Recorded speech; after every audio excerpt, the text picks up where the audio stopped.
On Saturday night, Austin FC played Real Salt Lake for the sixth time in club history. And after a really terrible, disappointing performance from Austin FC lost to RSL in a 2-1 score, and the only goal from Austin FC came from Julio Cascante from a header. But for me, this performance itself was really disappointing, frustrating, and a lot of questions to be asked. But before I get to that, let's look at the starting lineup. This lineup looked really interesting, but with a lot of mixed reactions.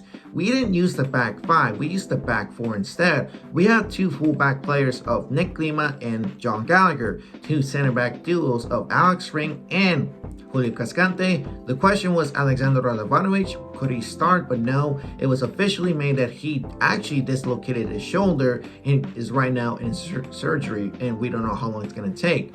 Two in the midfield, or five in the midfield, I could say. Two center midfield players was Danny Pereira and Johan Valencia. Three attacking midfield players was Emiliano Rigoni in the center, Diego Fagundes, we were glad to see, who started again on the left side. And the thing that surprised me the most was Ronnie Redis on the right side and not put Driussi in this match.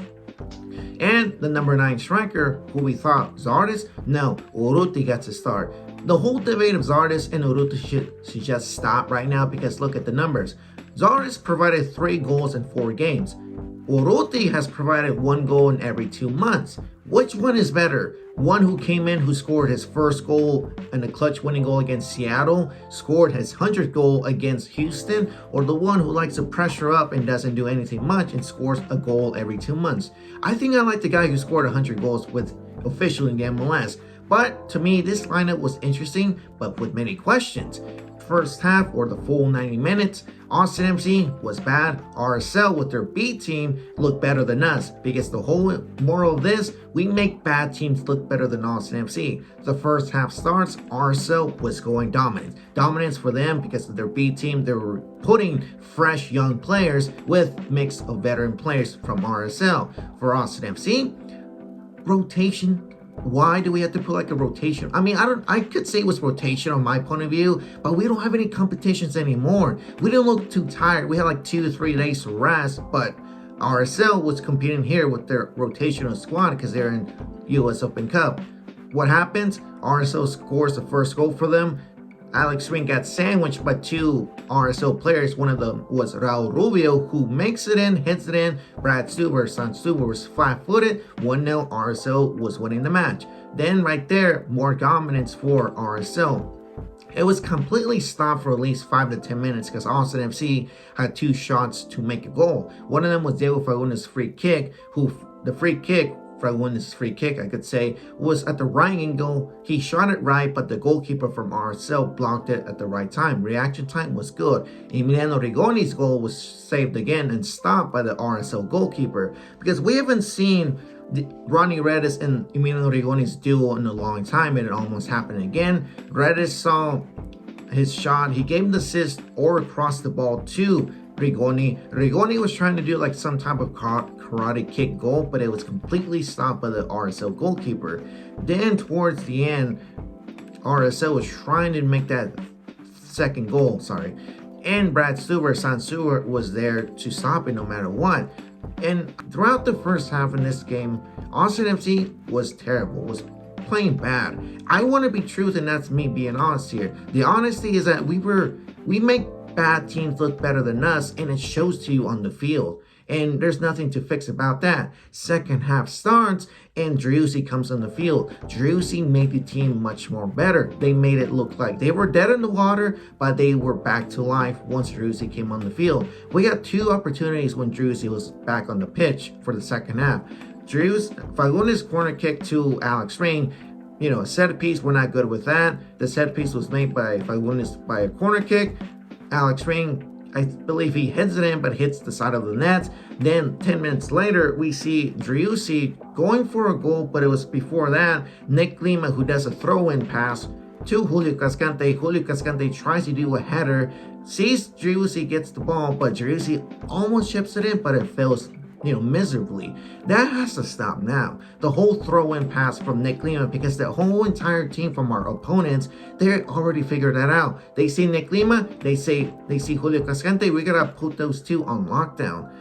Then later on, RSL had 2 more shots on goal, but Brad Stuber, son Stuber, had those 2 shots blocked. Still, if we could have at least made the tying goal or scored 2 goals, he could have been a game man of the match for me because he's been putting his balls on the line for our defense. Then, minutes later, before the match was over, RSL scored the 2nd goal. Came from a mistake of Adam Luntikits, who came as a substitution player. He was trying to clear the ball, but the ball went to one of the RSL players. He sees his teammate in the box, gives it to Rubio, and Rubio by himself kicks it in. 2-0. RSL is winning. We have 3 Austin FC defenders right there to stop that, but no reaction whatsoever. In my reaction to with the substitutions, again, Josh Wolf, why do you have to put late substitutions in the 80th minute? We could have seen a whole different story if we could put these players in the 60th or 65th minute, but I don't know where your mentality is going or your ideology. And the thing too is this, why are we putting Will fucking Bruin in this match over Zardes when we take off Urruti? It's just mind-blowing to me. He's not going to score a tying goal again, or he's not going to give you 2 goals in the last 10 minutes of the match, because Zardes comes in, super substitution looks much more deadlier. But Austin FC gets their consolation goal from a Julio Cascante header. A set piece from Emiliano Rigoni on the corner kick sees Cascante, heads it in. 2-1. Austin FC loses the match. Also, positivity, Emiliano Rigoni provided the 2nd assist in the MLS, which was that set piece corner kick to Cascante's header. But in this match itself, you guys, terrible performance from Austin FC. The team looks completely lost no matter where you see it. No chemistry too. Like, for example, Danny Pereira, who he sees Driussi, I think it was Danny Pereira or I think Diego Fagundes, one of the 2 players, were going by on the right side, like on their field, like left side, I could say. They were right there with a bunch of players, but on the right side by himself was Driussi. He was asking for the ball, but nobody gave it to him. And you can see Driussi threw up his arm saying, fuck it. Because Josh Wolf in press conference here, 3 words I could say: frustrating night, many opportunities, and they got to clean it up. At this point, Josh Wolf is just a broken record, says the same shit over and over, and it doesn't make any sense at all.